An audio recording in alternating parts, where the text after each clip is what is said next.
તો આહિરની દીકરીનો એક સોશિયલ મીડિયાની અંદર એવો વિડીયો વાયરલ થયો છે કે જે વિડીયો જોઈને ભાઈ તમારા પણ હોશ ઉડી જવાના છે। જે આ મિત્રો વાત કીધો, જે દીકરીએ જે વાત કહી છે ને, આ વાતથી અત્યારે આખું ગુજરાત મિત્રો વાત કીધો હાહાકાર મચી ગયો છે। કારણ કે જે દીકરીએ કહ્યું છે, જે આ મિત્રો વાત કીધો, બંને સમાજ અત્યારે જે ઝઘડી રહ્યા છે આ મામલે ક્યાંક ને ક્યાંક હિન્દુ અત્યારે મિત્રો વાત કીધો હિન્દુ થઈને રહો ને, ક્યાંક ને ક્યાંક અત્યારે હિન્દુની અંદર જ ભાઈ જાતિઓ આમને સામે આવી છે।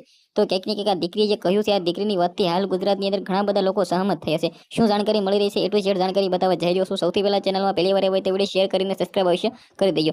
તમને બધા લોકોને ખબર છે કે હાલ મિત્રો વાત તો આહિર સમાજ અને કોળી સમાજ વિશે જે ચાલી રહ્યું છે, જે મિત્રો વાત તો જયેશભાઈ આહિરની જે મિત્રો નવનીતભાઈ, તમે બધા લોકો જાણતા છો કે નવનીતભાઈ ઉપર હુમલો થાય છે, ત્યારબાદ 8 આરોપીઓને પકડવામાં આવે છે। પરંતુ નવનીતભાઈનો આક્ષેપ એ હતો કે ભાઈ જયેશભાઈ આહિરે મારા ઉપર હુમલો કર્યો છે, તો જયેશભાઈ આહિર ઉપર કાયદેસરની કાર્યવાહી થવી જોઈએ। પરંતુ ક્યાંક ને ક્યાંક કાર્યવાહી ન થતા ગુજરાતની અંદર કોળી સમાજના લોકો મેદાનની અંદર આવ્યા અને ક્યાંક ને ક્યાંક ગુજરાતના મુખ્યમંત્રી પાસે ક્યાંક ને ક્યાંક સૌથી મોટી રેલી લઈને ગયા। હીરાભાઈ સોલંકી હોય, પરસોત્તમભાઈ સોલંકી હોય કે ગુજરાતના કોળી સમાજના 15 જેટલા ધારાસભ્યો સાથે 2 મંત્રીઓ નીંબુબેન ભાંભણીયા હોય, ક્યાંક ને ક્યાંક ત્યારબાદ 2 કલાકની અંદર નવી એસઆઈટીની ટીમ મિત્રો વાત તો જાહેર થઈ જવામાં આવે છે, જેમની અંદર આઈપીએસ જે આ મિત્રો વાત તો ઝવેર ગઢવી સાથે મિત્રો વાત ટોટલ 5 પોલીસ સાહેબોની મિત્રો વાત ટીમ રજૂ કરવામાં આવે છે। અને ત્યારબાદ જે મિત્રો વાત તો થાય છે, તમે લોકો જાણો છો કે ભાઈ રિમાન્ડ પણ મિત્રો વાત તો મંજૂર કરી દેવામાં આવ્યા છે। તો હવે ક્યાંક ને ક્યાંક સૌથી મોટા ખુલાસાઓ થશે। તો ક્યાંક ને ક્યાંક આજ માટે આ બહેને જે કહ્યું છે, આહિરની દીકરી છે, જેને એવું કહ્યું છે કે ભાઈ સમાજ ન ઝઘડો, કારણ કે આપણે બધા હિન્દુ છીએ તો હિન્દુ થઈને રહો, નહીં કે હિન્દુની અંદર સમાજ ઝઘડી રહ્યા છે, કે આપણે હિન્દુ છીએ તો હિન્દુ થઈને રહો। આ બેનની વાતથી અત્યારે ગુજરાતના તમામ લોકો સહમત છે।